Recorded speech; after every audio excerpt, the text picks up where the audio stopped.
tarde a gente vai conversar um pouco sobre o tema Outros Tempos se Fazem com Outras Perspectivas Culturais e Comunicacionais, Éticas, Estéticas e Pedagogias Contra-Hegemônicas.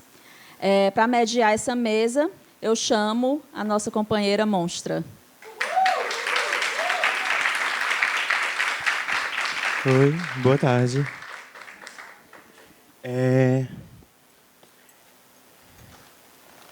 Muito feliz de estar aqui no Curto Gênero, nessa tarde.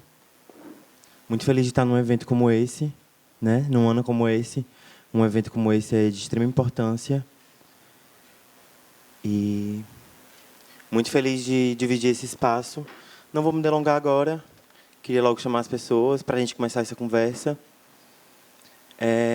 Normalmente, quando a gente estava ali conversando com o pessoal, e aí, normalmente, quando a gente vai começar essas mesas, sempre tem assim, fulano. Aí tem um grande parágrafo sobre quem é essa pessoa, né? E aí, assim, eu sou uma pessoa que estou mudando todos os dias e acho que todo mundo tem direito de mudar todos os dias quem é. E aí, acho interessante, a gente vai receber essas pessoas e acho que essas pessoas podem falar por si, assim, quem elas são e se identificarem. Acho que é um processo interessante, assim, né? De elas pensarem e comunicarem quem elas são. E aí é isso. E aí a gente... deixa eu olhar aqui os nomes para ver a ordem. A gente pode começar com a Tatiana Nascimento. Pode vir para cá.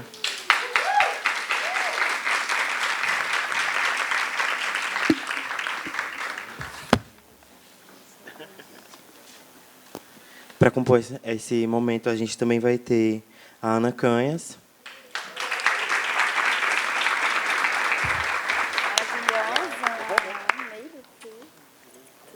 Oi, gente. Senta aqui, senta do seu lado. Eu vou ficar do seu lado. Vocês sabem. A gente também vai ter o Marcos Rocha.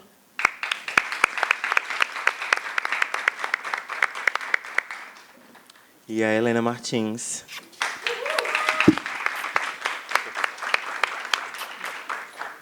Saudade. A gente vai 20 minutinhos para cada. Tudo isso? Não, ou mais ou menos, vamos arredondando.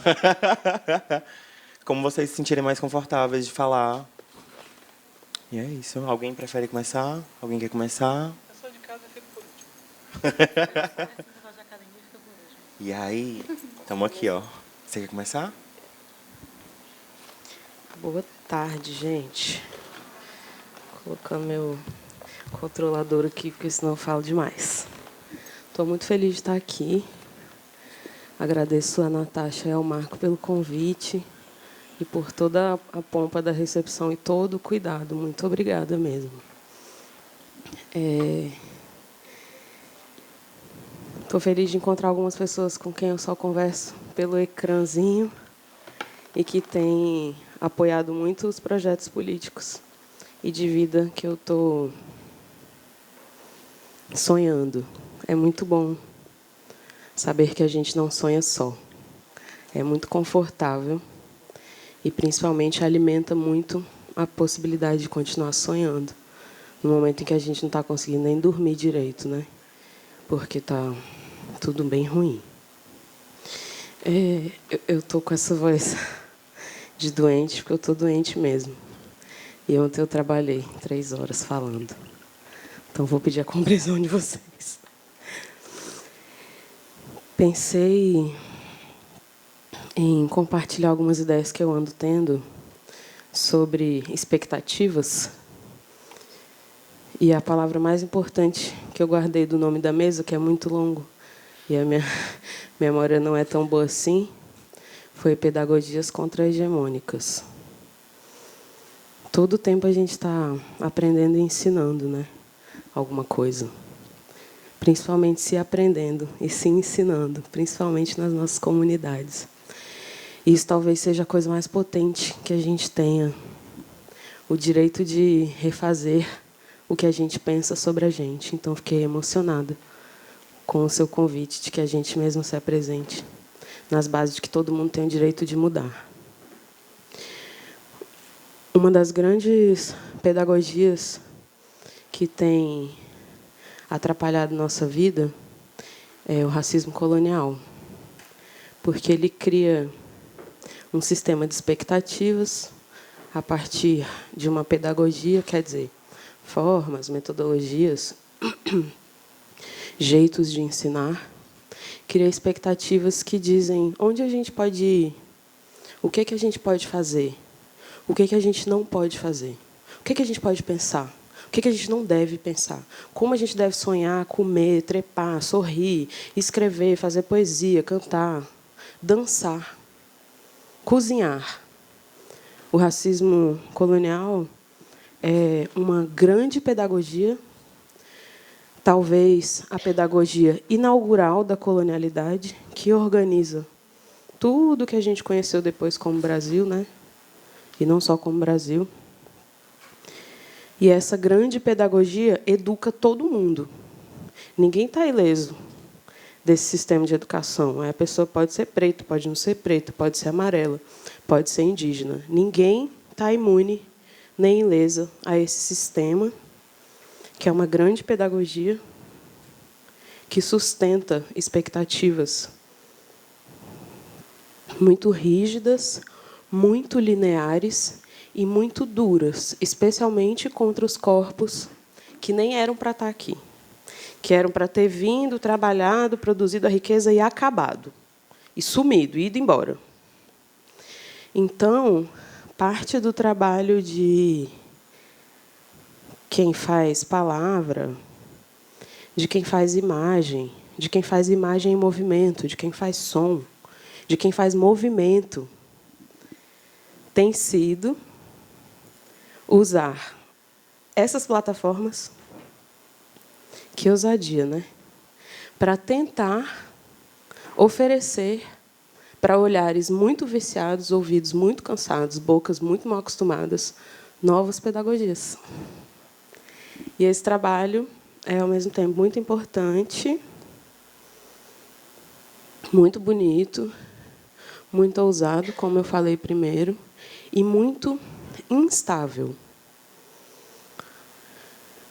Como eu sou muito tímida, muito mesmo, vocês devem estar ouvindo que a minha voz está muito tremida, e sou a pessoa mais envergonhada do mundo que eu conheço, todo o tempo eu tenho que trabalhar com a instabilidade.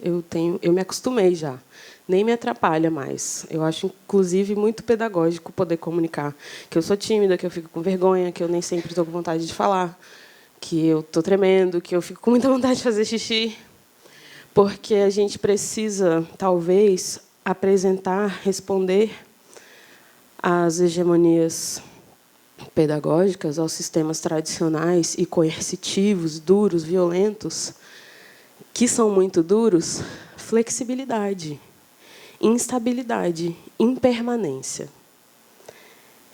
E isso é um desafio, porque essa mesma expectativa, esse mesmo sistema de expectativas que é linear, que é duro, que é constante, quer ensinar para a gente que tudo que a gente tem que fazer é na base da certeza, do absoluto, do não erro, da perfeição, nunca pode ter falha, nunca pode mudar.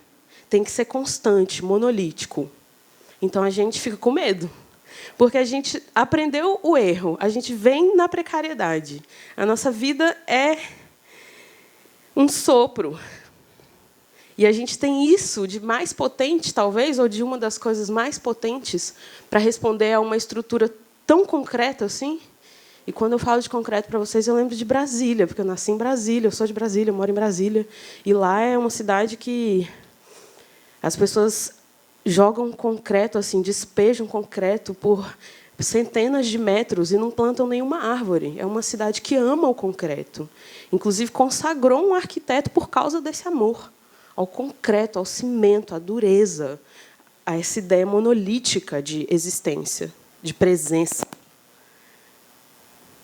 Então, eu falo em concretude e lembro lá de onde eu vim, lá onde eu sou, lá onde eu moro, lá onde eu vivo, lá onde eu me constituo, lá onde eu aprendi a pensar, a falar, a escrever, a cantar, a fazer tudo eu aprendi naquela cidade.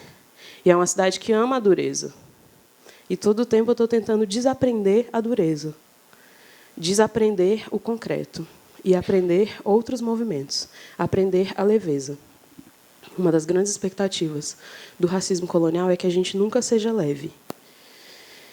é que a gente nunca se permita a falha, que a gente nunca se permita tentar e bagunçar um pouco.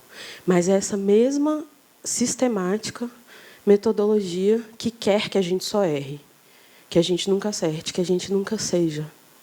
Então a gente fica um pouco confuso, né? Eu fico muito, porque eu adoro ser perfeita também. Eu tenho sol em aquário, eu amo acertar, sou super controladora.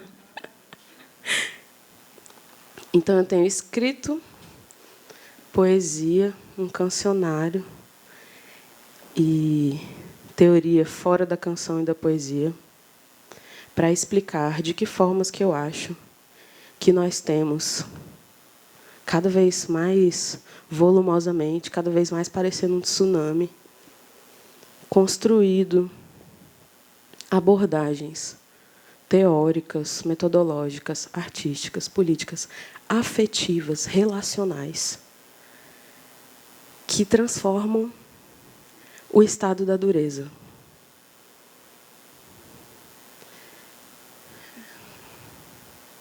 Especialmente na poesia de Brasília, porque eu moro lá e faço questão de falar das minhas amigas. Mas tenho estudado outras poetas também.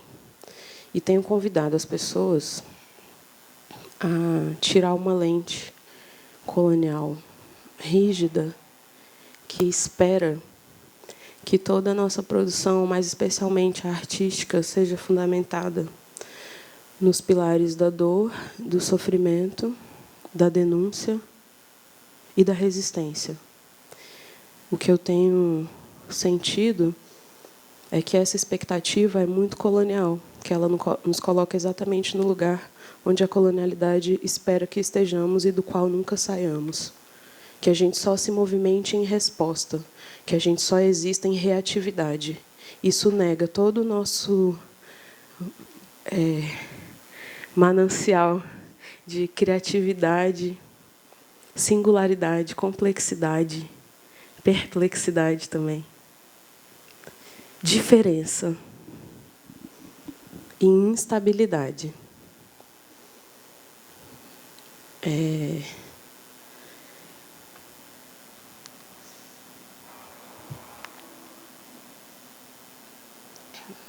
Que bom, ainda tenho 10 minutos. Então... Amiga, pode usar 10 do meu também. Não precisa. Você está arrasando, amiga. Vai que vai.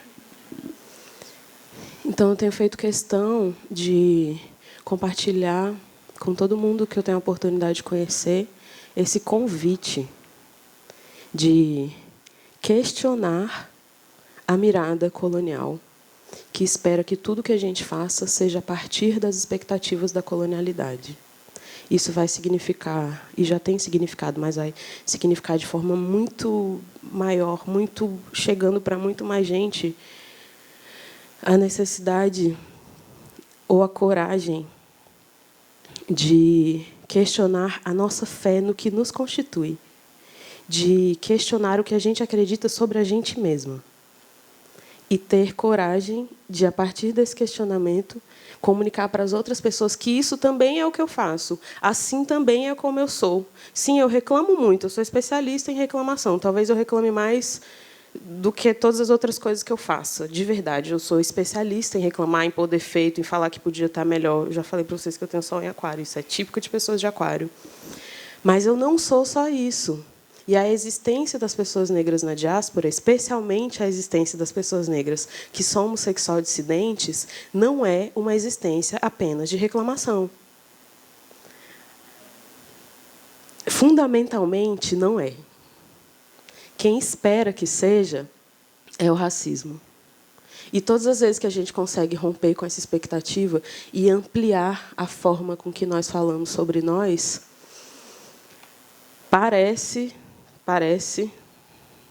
só parece, que cai um tijolo num muro velho. Tomara que caia e que o muro acabe e que a gente enxergue que além do quintal tem a praia, que depois do aterro tem o mar, que os prédios não podem barrar o vento para dentro da cidade para sempre, que Brasília não é só concreto. O convite é para ter coragem de reconhecer todo mundo em sua própria afirmação. E a gente tem um treino cabuloso para não fazer isso, para nomear as pessoas a partir do que a gente pensa que elas são. E essa coragem de reconhecer as outras pessoas no que elas são e permitir que elas mesmas se definam para a gente. E só dizer isso aí tem a ver com a coragem de afirmar a gente como a gente é. E a gente também tem medo disso. Porque quem vai querer dizer que prefere escrever sobre nuvem do que sobre lesbofobia, quando a gente está num país que tem como prática familiar o estupro corretivo contra lésbicas? Quem tem coragem de afirmar que a lesbiandade não é só sobre lutar contra estupro corretivo? Mas né? Também é um monte de outras coisas. Então, esse convite que eu quero fazer para vocês, de ter um pouco de generosidade na mirada, para ouvir o que cada corpo tem a dizer sobre sua própria história, o que cada texto quer dizer sobre sua própria narrativa, o que cada palavra prefere, como cada palavra prefere ocupar cada língua para ser soada. E isso é um exercício radical da diferença. E, por isso, é um exercício radicalmente anticolonial. A colonialidade é um sistema de hegemonização constante que opera há 500 anos na nossa cabeça. Então, a gente aprendeu a ter pavor da singularidade, da complexidade, da diferença. Parece que a nossa vida depende da afirmação da mesmice.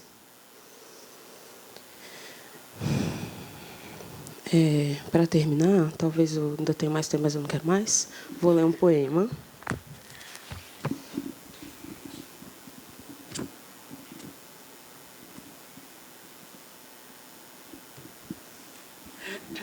Que eu reescrevi quando minha ex-namorada, que é uma sapatão bem caminhoneira assim, muito confundida, quase foi sequestrada na semana seguinte, na semana anterior ao segundo turno.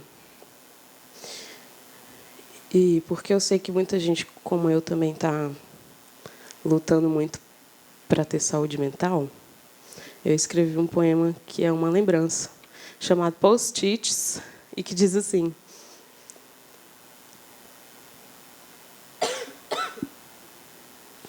vale lembrar do medo, é menor que o amor. Desaprender o ódio, o sonho é maior. Para recordar, a bala é menor que a luta. Para festejar, desejo é maior que a norma. Nunca esquecer, a Bíblia é menor do que a fé. E Deus é muito maior do que a igreja, qualquer igreja que seja. Para mensurar a cerca, é menor que a terra. Para acalmar da seca, sempre volta a chuva. E para enfrentar a força bruta, resistir é maior. E para aguentar o pranto, o espanto e o tanto que eles que só parecem, mas não são tantos, querem acabar com a gente povo, a gente água, a gente bicho, mato, pedra, rio, vento, mundo. É para lembrar que a nossa seiva é maior, porque a gente é maior e a vida é maior que o medo da morte. Obrigada, gente.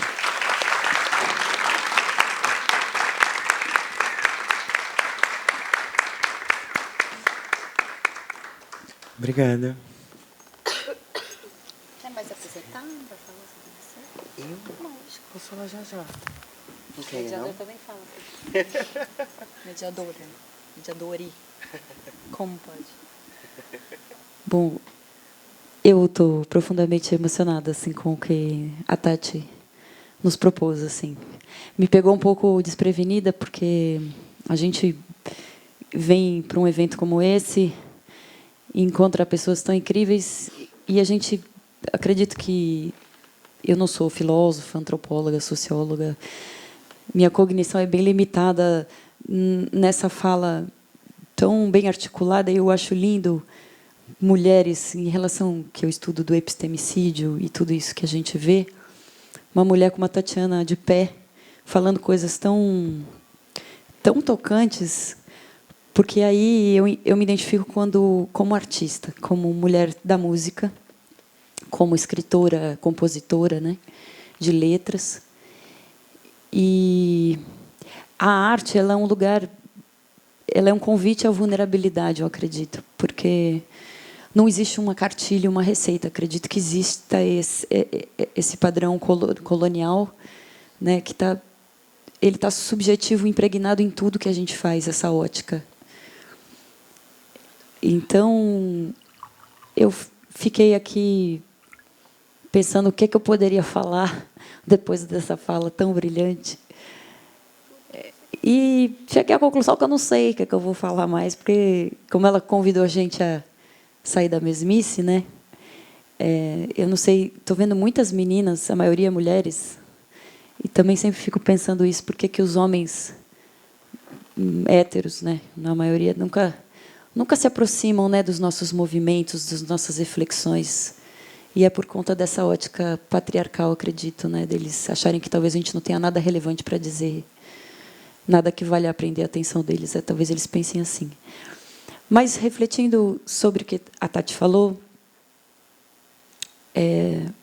eu tenho uma história que talvez possa contribuir no sentido do que ela nos propôs.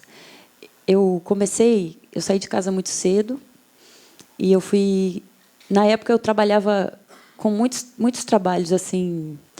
Eu entregava amostra grátis em supermercado, corredor de supermercado. Eu dava banho em cachorro, eu vendia brigadeiro na rua. Aliás, ontem a moça na praia falou que vendia brisadeiro. Diz que era um brigadeirinho mágico.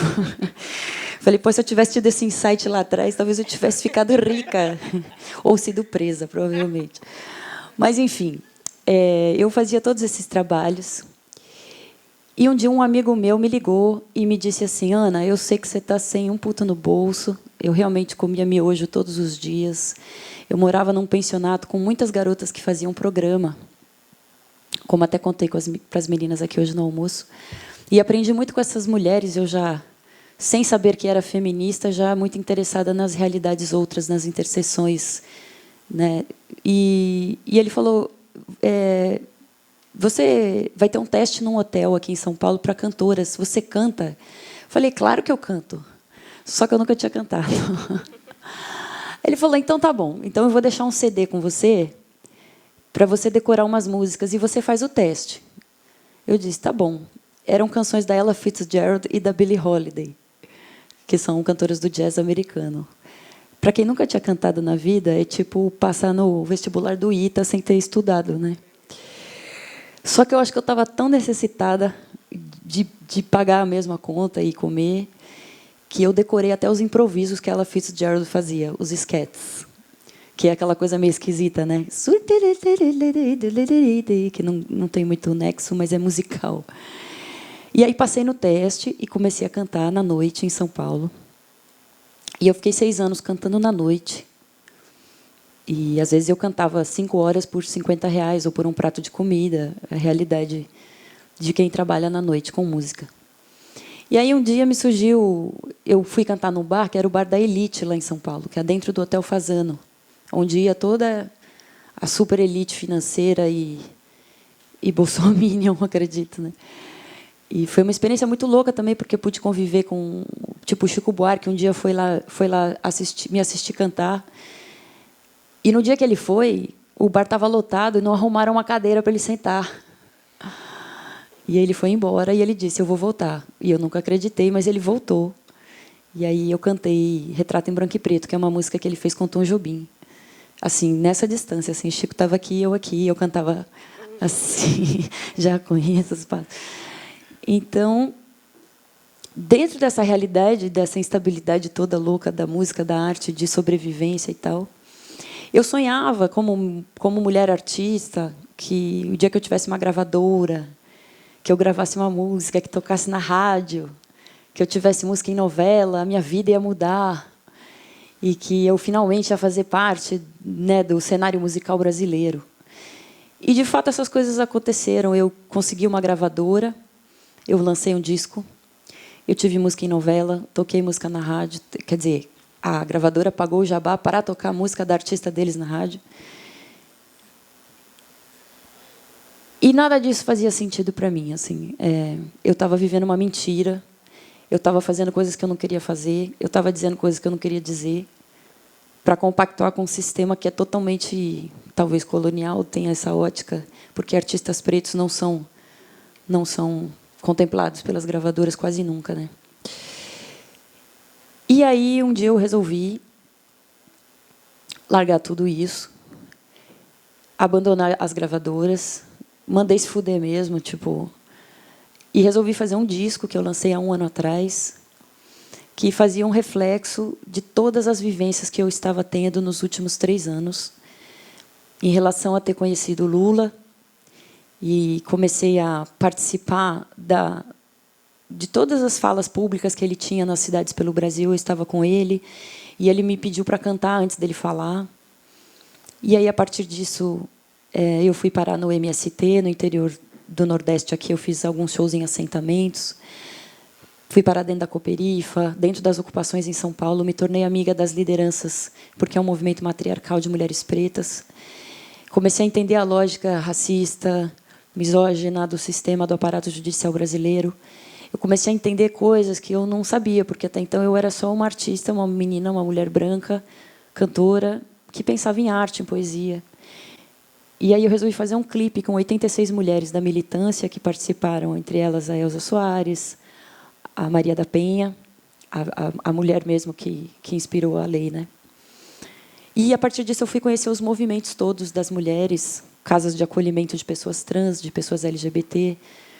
Fiz amizade com as lideranças. E, a partir disso, um pouco antes disso acontecer, eu estava na minha casa já querendo sair dessa minha bolha. Então, eu fazia uns lanches em casa, botava na mochila de madrugada e eu ia para a Avenida Paulista distribuir os lanches para as pessoas que estão em situação, que estão morando na rua. E passava muitas vezes as madrugadas todas conversando com essas pessoas, mulheres e homens, crianças, adolescentes, para tentar entender o porquê que isso acontecia, por que aquelas pessoas estavam naquela situação. Então, eu já estava fazendo um exercício de querer sair do meu espectro cultural, musical e entender a realidade do país mesmo, da negligência do Estado e tudo mais. Então, isso tudo refletiu na minha música. Eu fiz um disco pautado por essas vivências, as letras sobre feminismo, sobre cultura LGBT, né? E antirracista, como aprendi com Angela Davis, que me considero uma aliada na luta antirracista.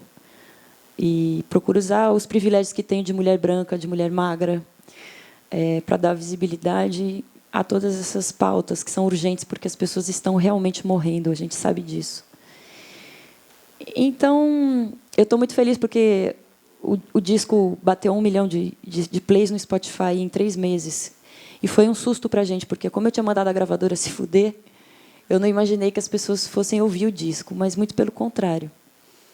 Mas aqui fiquei brisando no que a Tati falou, de que a gente chega nos lugares, principalmente nas mesas que a gente participa, né, com essa necessidade dessa afirmação desse discurso, né, de que a gente está lutando, de que a gente está fazendo a nossa parte. E agora fico me questionando, depois do que você disse, se isso não faz parte dessa lógica colonial, da gente sempre estar... Porque é muito difícil a gente chegar e dizer, se vulnerabilizar e dizer, cara, o amor é que vai vencer, o amor vence, né? Esse discurso só eu não consigo chegar nas pessoas como mulher branca, você entende? Então, é isso. Também a questão do feminismo, para mim, hoje é uma questão muito forte, né? Porque é uma história pessoal da minha vida. Eu fui vítima de alguns assédios dentro da família. Então, isso é uma coisa que... é uma violência que eu vivi. E resolvi misturar o meu trabalho. Eu não consigo mais ver hoje a minha arte sem costuras com essas falas, com esses pensamentos e essas articulações.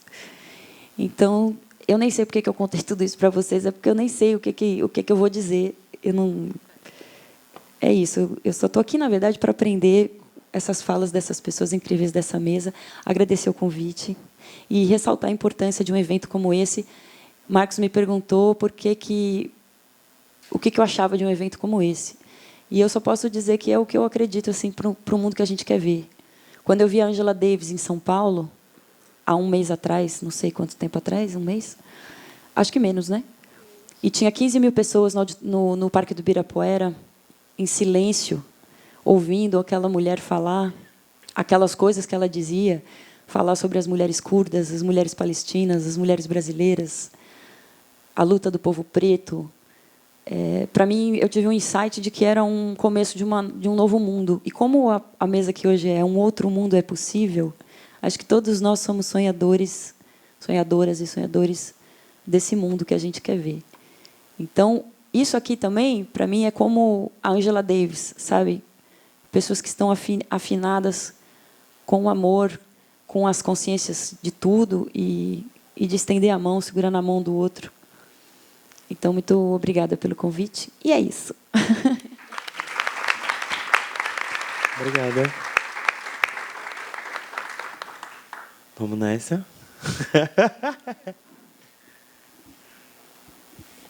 Essa risada de... vontade de abraçar, né?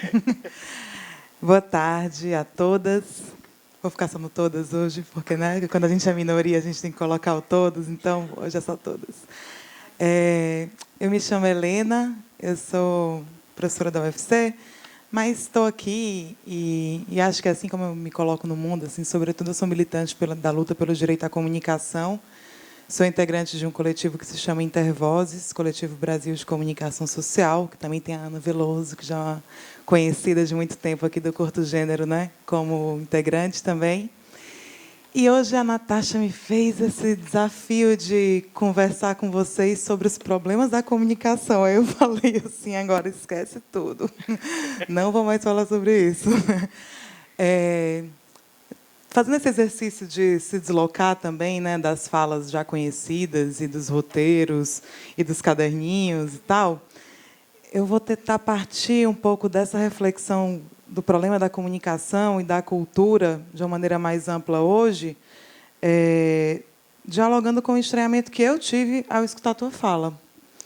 Eu não sei se vocês se sentiram deslocados no tempo, como se o tempo tivesse mudado. Não sei se é porque eu venho de um ritmo muito acelerado, né? Você está sempre correndo, você não dá mais conta de fazer metade das coisas que você tem para fazer no dia, aí coloca naqueles aplicativos de tarefas do dia seguinte uma lista enorme que você não consegue resolver também no mês.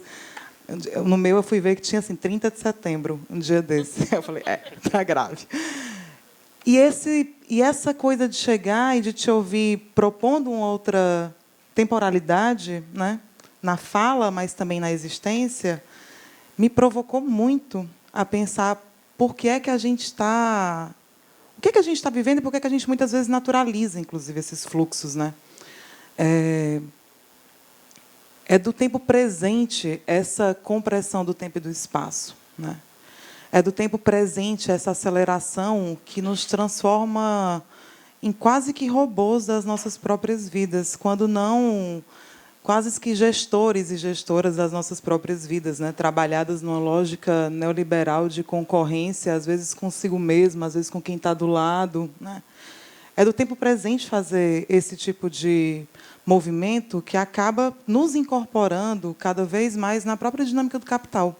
Porque quem quer ficar girando o tempo todo e ampliando cada vez mais é o sistema, não são as pessoas, né?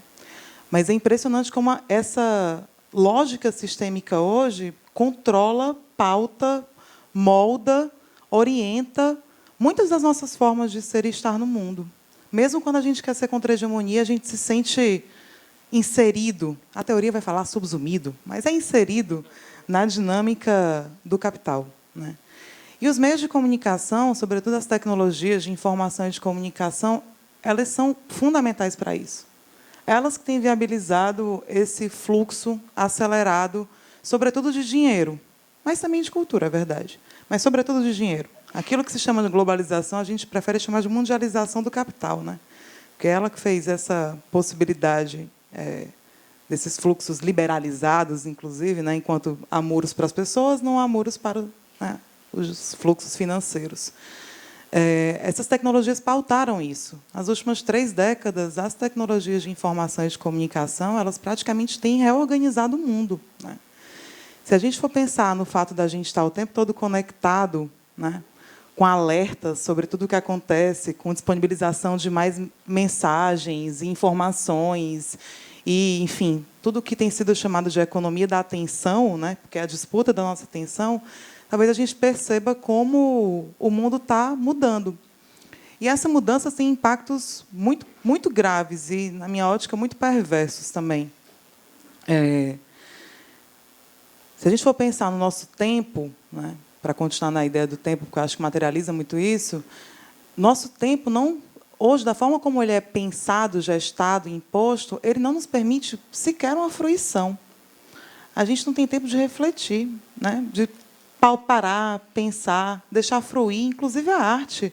Às vezes eu percebo que você escuta um disco lindo, como o último da Elza, e aí, depois de 2 semanas já é outra coisa, e daqui a 3 semanas já é outra coisa.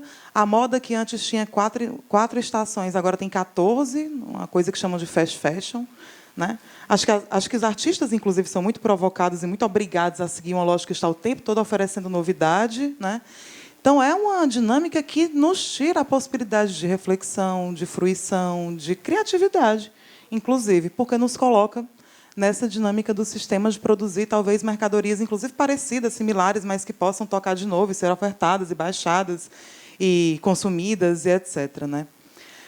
Há uma questão subjetiva aí, muito importante.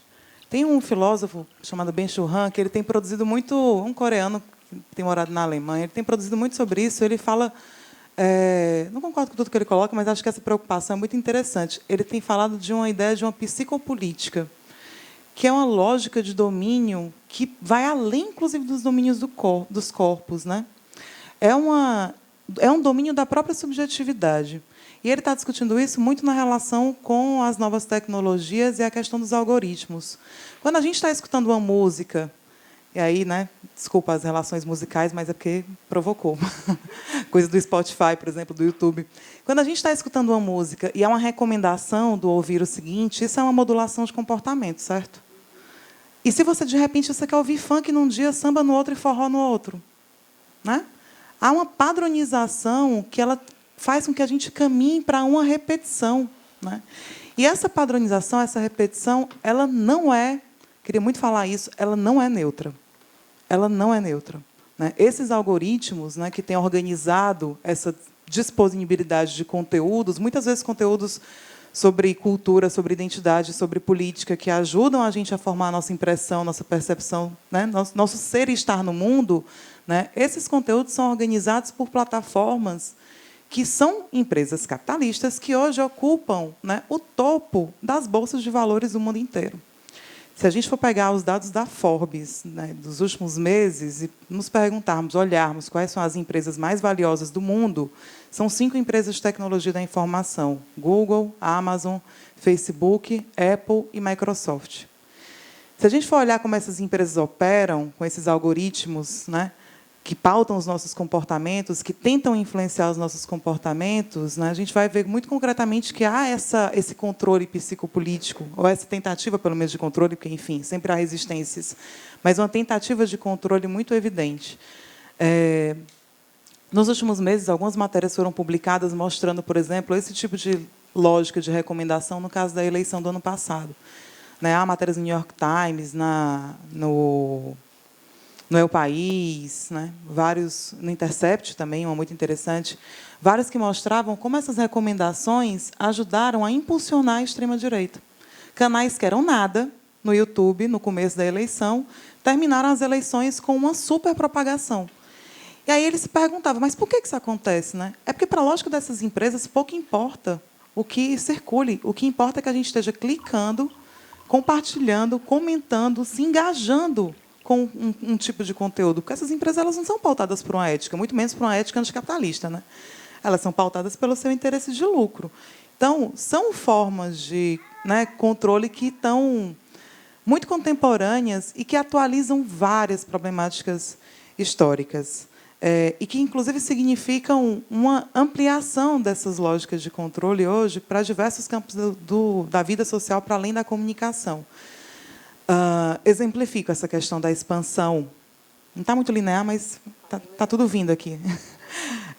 Essa questão da expansão e desses cortes, né, vieses, como a gente tem chamado, fica muito nítido quando a gente percebe que esses algoritmos, em geral, eles reproduzem preconceitos de gênero e de raça, e existem várias pesquisas que mostram isso, né? Inclusive, há muita teoria feminista sendo produzida para denunciar essas práticas algorítmicas, né, que reproduzem vieses. Aí é super engraçado, porque, em geral, eles falam assim, mas é porque os algoritmos são feitos por pessoas, as pessoas são preconceituosas e, logo, elas reproduzem preconceitos. Ok, as pessoas mudam, elas são criticadas, elas são analisadas. Quando você tem sistemas desse tipo, que não são sequer transparentes, o que há é uma reprodução em uma super escala disso. Alguns exemplos, né? Há alguns algoritmos que têm sido utilizados em sistemas de justiça. No caso dos Estados Unidos, isso já está sendo bem em larga escala, e aqui mesmo a STF está desenvolvendo. Já está comprovado que, para pessoas negras, as penas são maiores, né? Que eles colocam penas maiores, uma certa expectativa de que as pessoas negras são potencialmente reincidentes e, logo, elas têm que ficar presas, né? Em relação a gênero, né, é muito dramático que a gente vê se, por um lado, há várias práticas de sexting, né, há vários absurdos nas redes em relação às mulheres, por outro lado, publicações que são essencialmente discriminatórias, né, machistas, simplesmente continuam lá, né? Então, quais são as escolhas que são feitas para perceber quais conteúdos devem ou não ser retirados, por exemplo? Quem define isso? As próprias plataformas? A gente está dando, portanto, um poder de censurar tudo que acontece, né, no ambiente que hoje é um ambiente público fundamental para 3, 4, 5 empresas no mundo, né, todas transnacionais e de base norte-americana. Sabe, são problemáticas muito, muito sensíveis. É óbvio que, nesses espaços, também há muita resistência, né? A gente poderia falar do Me Too, das várias campanhas feministas que acontecem nas redes, e etc.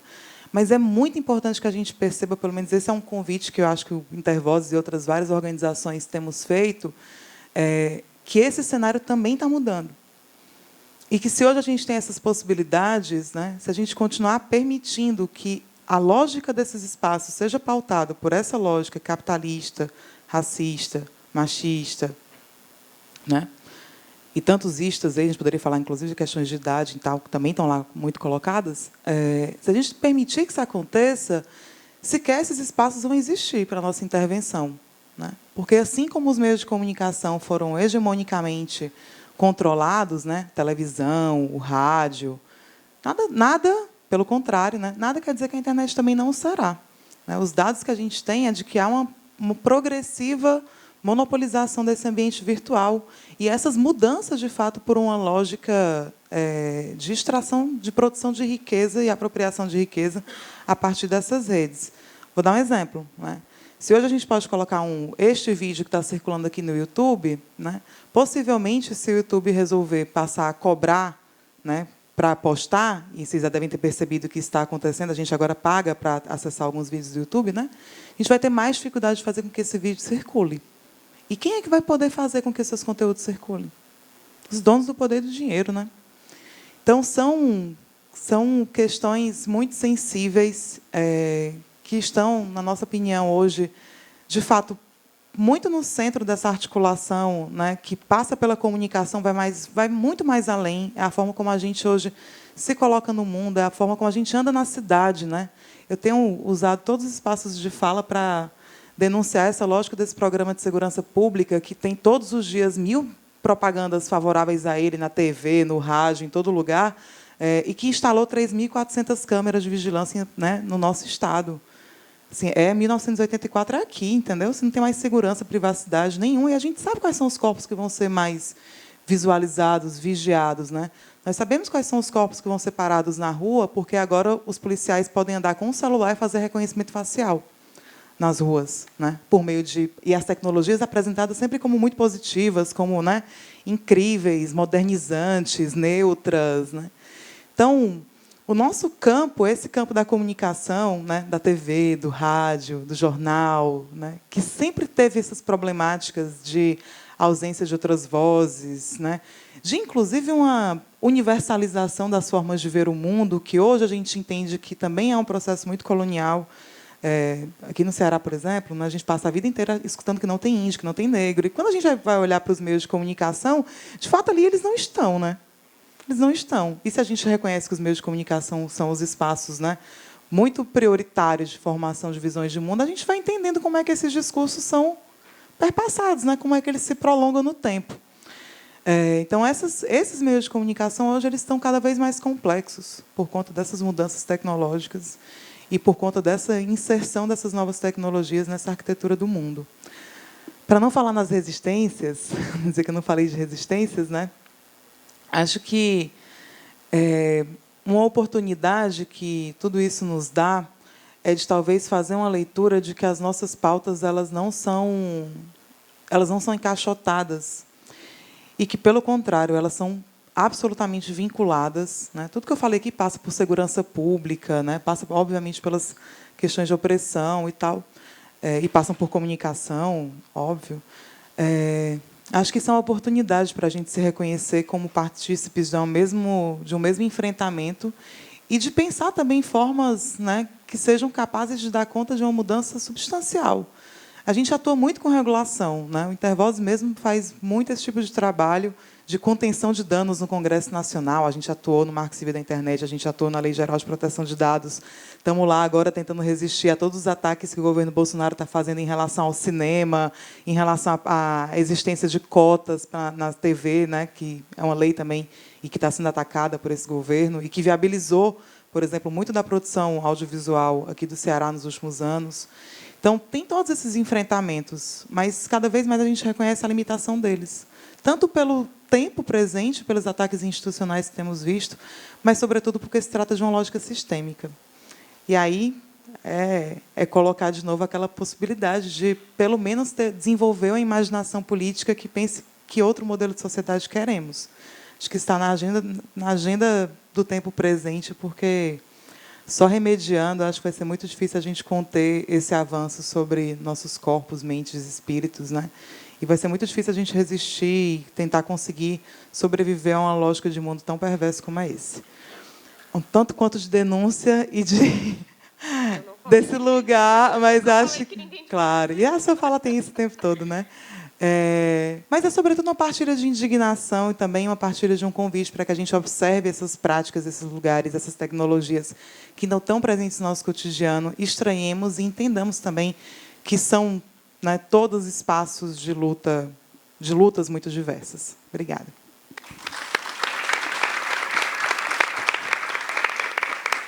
Obrigado. Marcos? Boa tarde de novo a todas, a todos, a todes. Eu vou pegar aqui um pequeno textinho, um trecho de um texto do Stuart Hall, de 97. Ele diz o seguinte: por bem ou por mal, a cultura é agora um dos elementos mais dinâmicos e mais imprevisíveis da mudança histórica do novo milênio.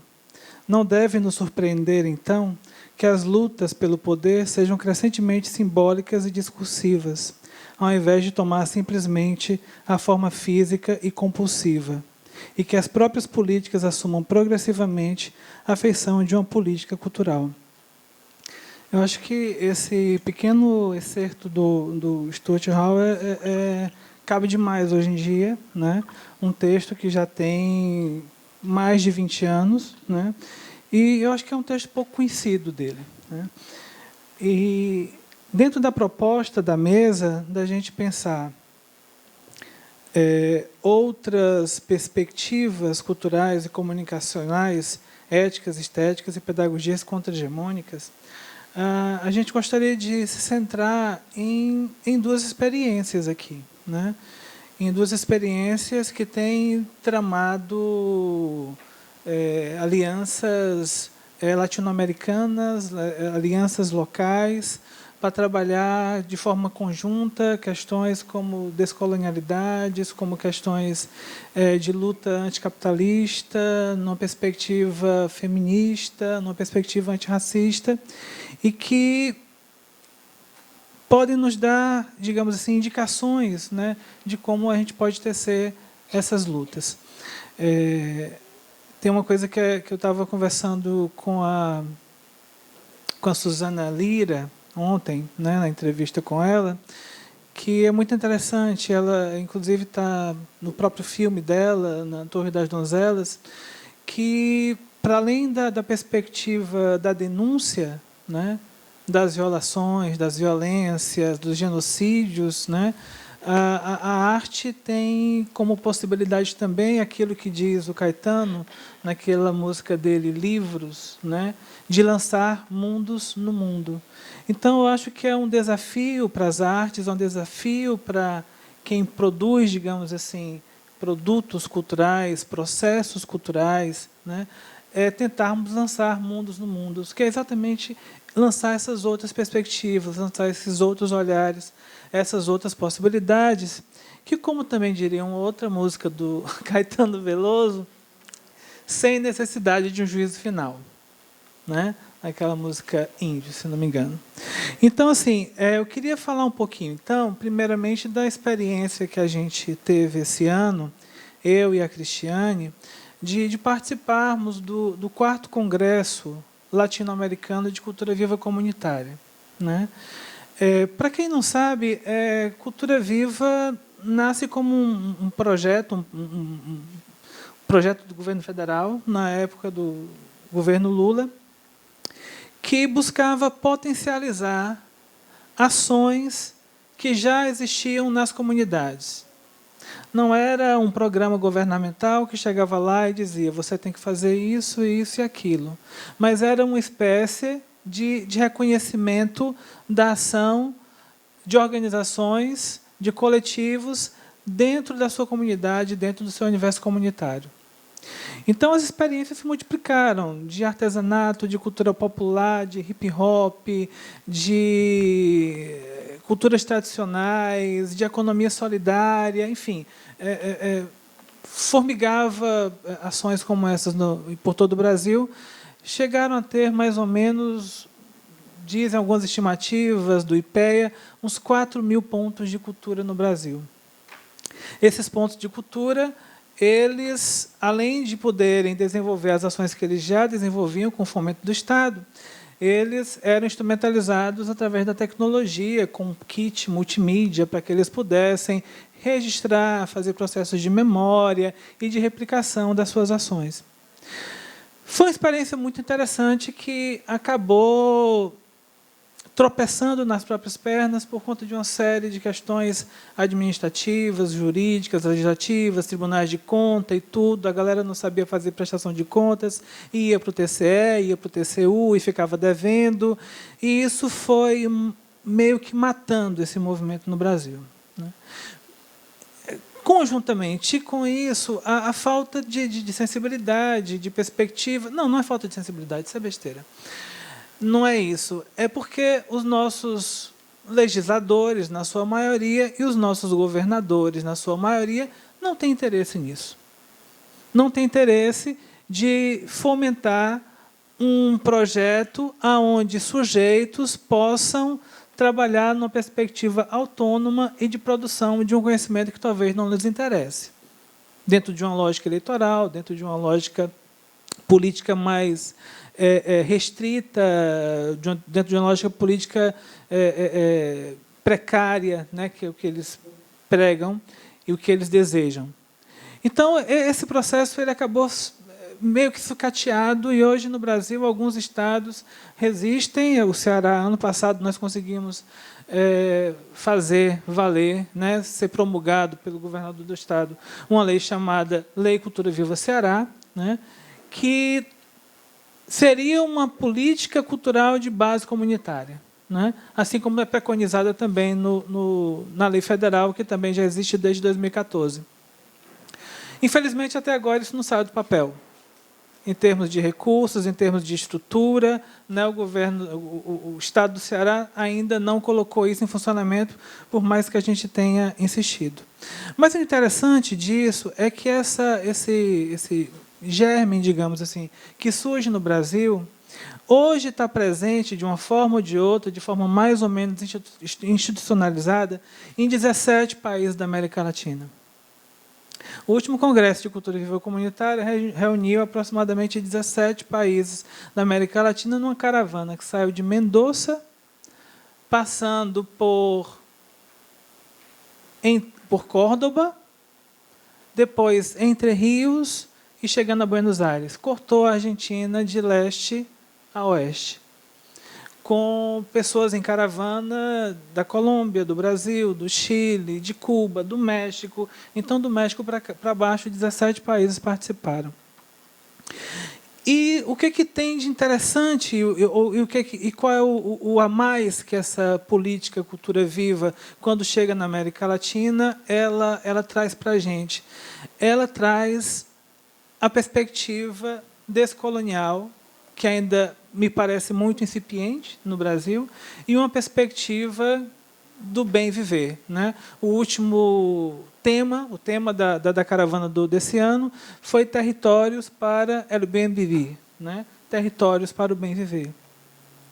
Então, assim, é dizer que realmente nem tudo está perdido, que existe uma perspectiva, que existe uma luta, né, de que, através dessas articulações, e essas articulações precisam ser cada vez mais comunitárias e mais horizontais, e numa perspectiva anticapitalista e descolonial, a gente possa tecer ou tramar outros arranjos. Já existem 2 congressos agendados, daqui a 2 anos no Peru e daqui a 4 anos no México, né? Então, é uma força que a gente precisa saber. Às vezes a gente não sabe, não viu, não conhece, mas é uma construção política social que eu diria o seguinte, que se em primeiro momento foi uma coisa de política de governo e depois até política de Estado, quando foi efetuada a lei, ela já foi apropriada pelas pessoas, ela já foi apropriada pelas comunidades e ela já se expandiu para além do território brasileiro.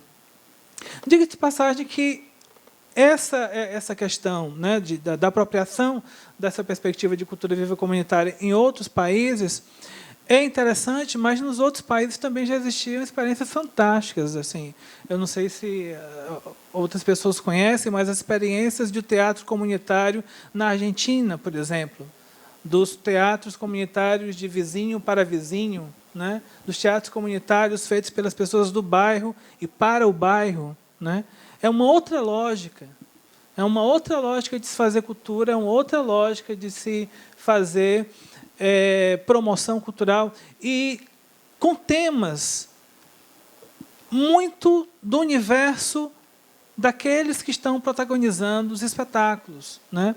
Como, por exemplo, um espetáculo que a gente viu na Argentina, nesse processo, né, de uma companhia de teatro comunitário, né, de vecinos para vecinos, como eles dizem, que é o Matemurga, né, que falava especificamente sobre o bairro. Uma peça linda, linda, linda, que falava da desagregação das pessoas do bairro, de como as pessoas não conversavam mais, como as pessoas não sentavam mais na calçada para dialogarem, como as pessoas tinham perdido um pouco da cortesia, da amabilidade.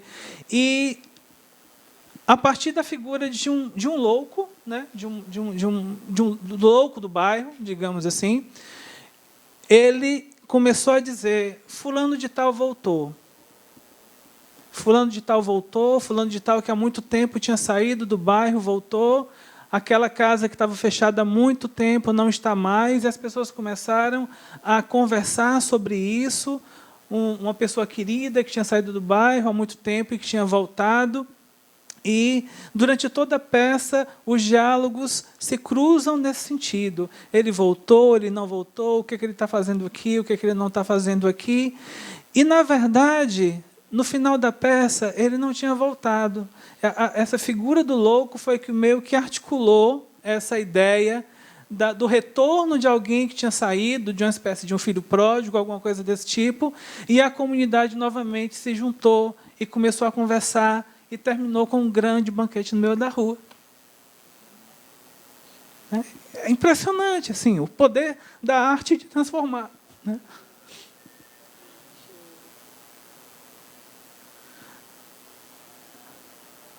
O esgarçamento social é um projeto político, né?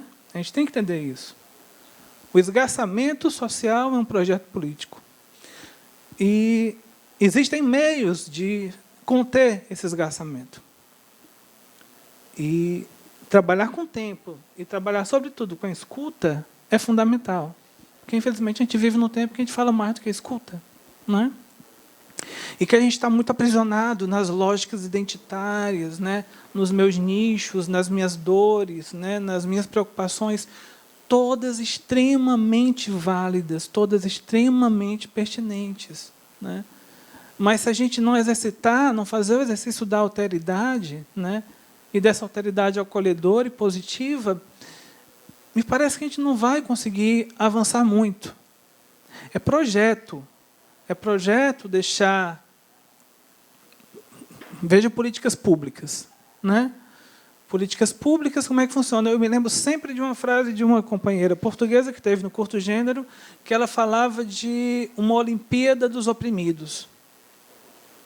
O que é a Olimpíada dos Oprimidos? Os setores negros e negras, mulheres, LGBTs, pessoas com deficiência, num determinado momento histórico, aqueles que estão mais organizados e que estão mais fortes ganham uma tasquinha do Estado, através de um projeto, através de uma lei que atenua algum problema, mas pronto, e basta. As outras populações ficam relegadas aonde sempre estiveram, a invisibilidade, a violência. Né? Então, vive sempre nessa lógica, pressionou mais um pouco o Estado, recebe algo. E acontece muito frequentemente que esse algo é capaz de apacentar, muitas vezes, essa luta. Até que, num outro momento de maior gravidade, a coisa se repete. Às vezes, se repete com uma outra população. Então, isso faz parte desse processo de desgastamento, fazer com que a gente fique lutando contra a gente. Nós somos nossos próprios competidores. Né? Desgastamento como um projeto político e para a manutenção de poder é uma coisa que a gente tem que ter muito clara. Né? E que a gente retomar essa perspectiva de uma perspectiva mais comunitária, né? Uma perspectiva de olhar mais para os vizinhos, uma perspectiva de criar, digamos assim, dispositivos e estratégias para que nós outros, né, todos nós juntos, possamos construir outros significados temporais, outras lógicas, outros processos de subjetivação, são fundamentais. Né? Então, uma experiência que a gente queria citar é essa, do Cultura Viva e do Cultura Viva comunitária, né? Com toda essa perspectiva de descolonização do poder, descolonização do saber, né? Descolonização de tudo, dos gestos, da forma de sorrir, da forma de se apresentar, da forma de trepar, como você falou. Né? Uma outra experiência, eu acho que é a própria experiência do curto gênero, que eu acho que é importante que a gente fale isso. E desde o ano passado a gente tem investido muito fortemente nisso. E que tem a ver com essa perspectiva de trabalhar numa perspectiva de comunidade. A comissão de tudo, que é aquela que organiza o curto gênero, ela é praticamente uma comunidade. A gente está se comunicando por e-mail, a gente tem uma meia dúzia ou uma dezena de reuniões antes do curto gênero, né? A companheirada da economia solidária que está lá fora, participando das reuniões para definir mesa, assim como também Luana, que participou ano passado, assim como também outras companheiras aqui que participaram esse ano, quem participa à distância, como a Carla, como a Dani, todo mundo discutindo esse núcleo do curto gênero, o tema do curto gênero. O tema do curto gênero, né? Um outro mundo ainda é possível, soliano, estéticas, práticas e afetos, feministas e de outros campos contra-hegemônicos para o bem viver, é fruto dessa experiência, né? Que é, de certa forma, uma experiência também, que eu diria, comunitária. De tentarmos construir coletivamente um evento que possa trazer, digamos assim, questões centrais, mas questões centrais que não foram pensadas apenas por um ou por dois, mas que foram pensadas por 2 dezenas, 3 dezenas, 4 dezenas de pessoas ao longo do tempo. Né? Então, a experiência do curto gênero, eu acho que é uma experiência desse tipo, é uma experiência que resgata, né? E aí eu acho que é muita influência dessa perspectiva comunitária, que a gente vem nesse movimento Chá de Cultura Viva já há mais de 10 anos, essa pegada.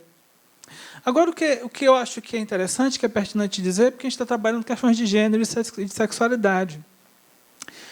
E a gente pensa, não, né? Como até diria uma companheira, que eu peguei, entrevistei uma companheira da Argentina sobre as questões de gênero e de sexualidade no movimento de cultura viva latino-americana.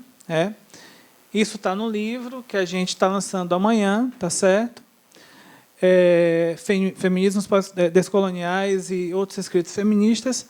Ela dizia o seguinte, que era de se esperar que, num movimento de cultura viva comunitária, que trabalha numa lógica para o bem viver, que trabalha numa perspectiva descolonial, a gente tivesse menos problemas de machismo e menos a sombra do patriarcado.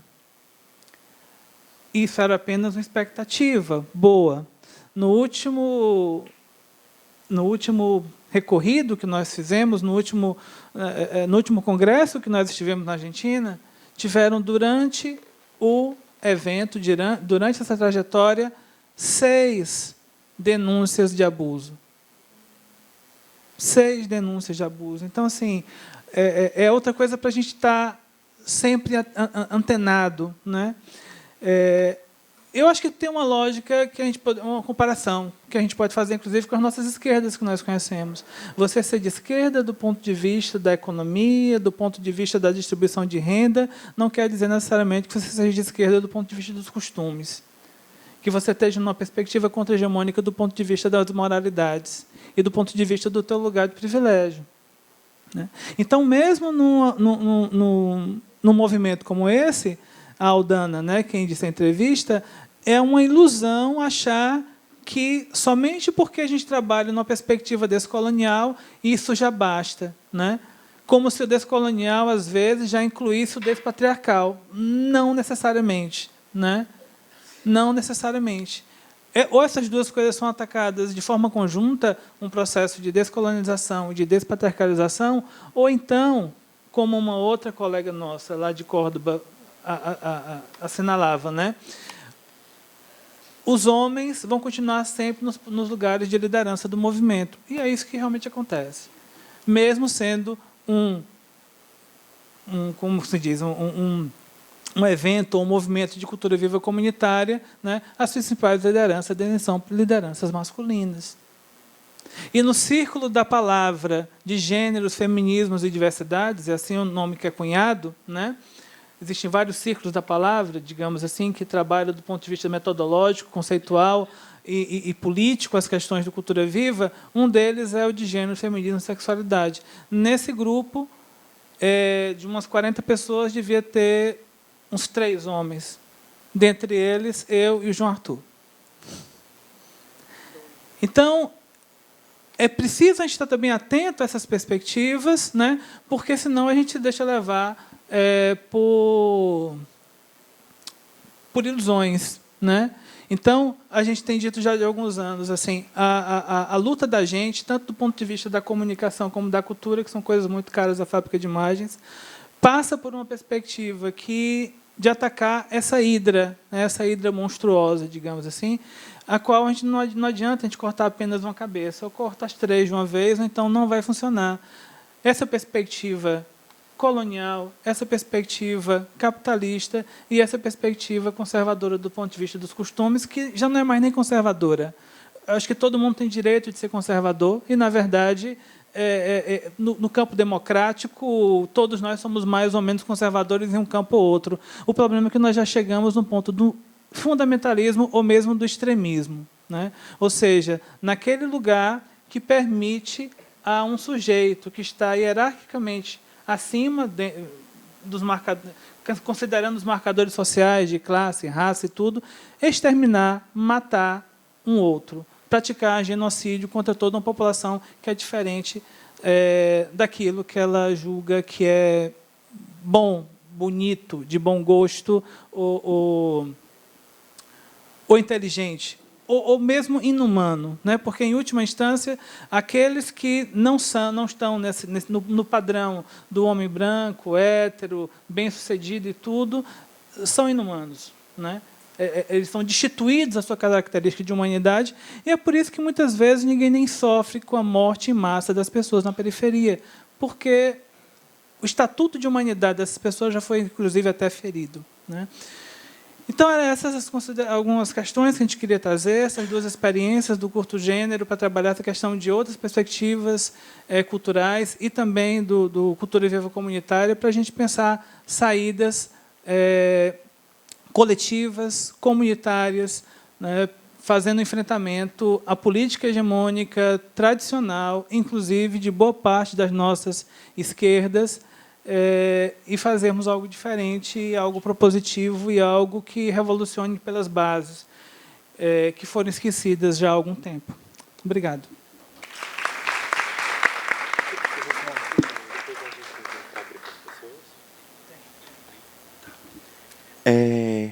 A gente foi tão contra-hegemônica aqui que eu acabei não me apresentando, né? E não falando um pouco sobre mim, mas eu vou falar rapidamente. Meu nome é Ela Monstra. Eu trabalho como multiartista em Fortaleza e estou muito feliz assim com o rumo que essa mesa tomou, assim, porque eu fui convidada para mediar esse espaço há muito tempo, assim, deve fazer acho que mais de um mês, e há mais de um mês que eu penso sobre como é que vai ser isso, assim, como é que vai ser esse encontro, né, como é que vão ser essas falas, e estou muito feliz assim com o caminho que as coisas tomaram. E estou muito tocada também por muitas coisas que foram faladas aqui hoje, muito tocada. E aí eu queria falar de uma experiência específica que eu tenho, que eu acho que é o que mais fica piscando assim na minha cabeça quando a gente, depois de ouvir todas essas coisas, que é um movimento que eu participo aqui em Fortaleza, que é o Carnaval no Inferno, que tem sido um movimento que me permite existir de uma forma muito bonita, assim. E é um movimento é uma bloca de carnaval, mas também é um coletivo artístico. E aí a gente organiza alguns eventos em Fortaleza. E um evento muito específico que me veio muito à cabeça hoje foi que, entre o primeiro e o segundo turno, a gente fez um evento que era a abertura da Bienal de Dança, no Teatro São José, na inauguração do Teatro São José. Ia ser o Carnaval no Inferno e Linda Quebrada. E era um momento de muita força, assim, mas, ao mesmo tempo, eu olhava para o lado, assim, e as pessoas estavam todas imersas naquele momento apocalíptico que foi esse entre dos turnos, assim. E é muito interessante pensar porque o Carnaval no Inferno a gente fala muito sobre apocalipse, né? E sobre esse apocalipse que a gente já vive, né? Não vai existir um apocalipse, assim. Estamos vivendo esse apocalipse, assim, tempos apocalípticos. E a gente pensa muito sobre como sobreviver. Acho que todas essas falas nos dão muitas dicas de como sobreviver, né? De como existir, não sobreviver, mas viver e existir nesses tempos apocalípticos. E aí eu sou mestre de cerimônias do Carnaval no Inferno e sempre fico nessa função do microfone e de falar com as pessoas.